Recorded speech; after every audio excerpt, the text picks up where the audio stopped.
তুমি যদি নিজের মস্তিষ্ককে ছেড়ে রাখো তাহলে থট আসবেই।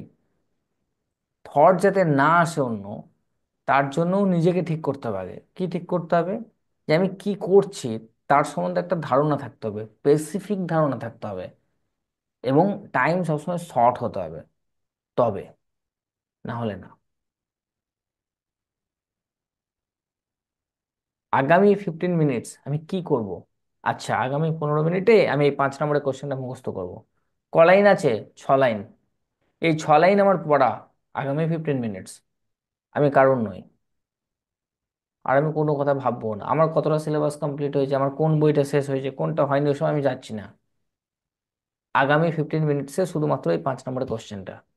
That's it. যখন মানুষ এভাবে ফোকাসড থাকে না, তখন তার অটোমেটিক অন্য থট চলে যায় বাইরে। কিন্তু সমস্যা হচ্ছে ম্যাক্সিমাম মানুষ ফোকাসড না। ধরো পড়তে বসতে হয়, বসেছি, টার্গেট কমপ্লিট করতে হবে তাই করছি, নয়তো না। তাই না? তাহলেই তো সমস্যা।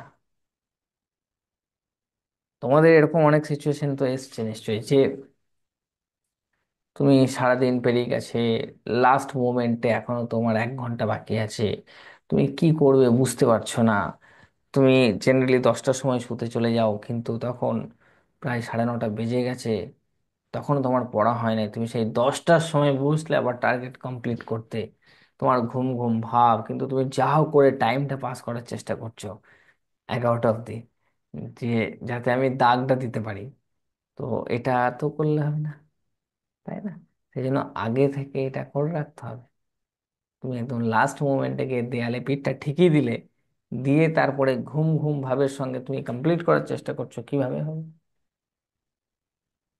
তাই না? তাহলে তোমার ফোকাসটা আসবে কোথা থেকে? থট তো আসবেই।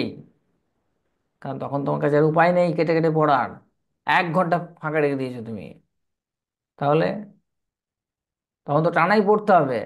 আর টানা পড়তে গেলে ব্যাস, তখন তোমার এনার্জি নেই। বুঝতে পারলাম কি বলছি?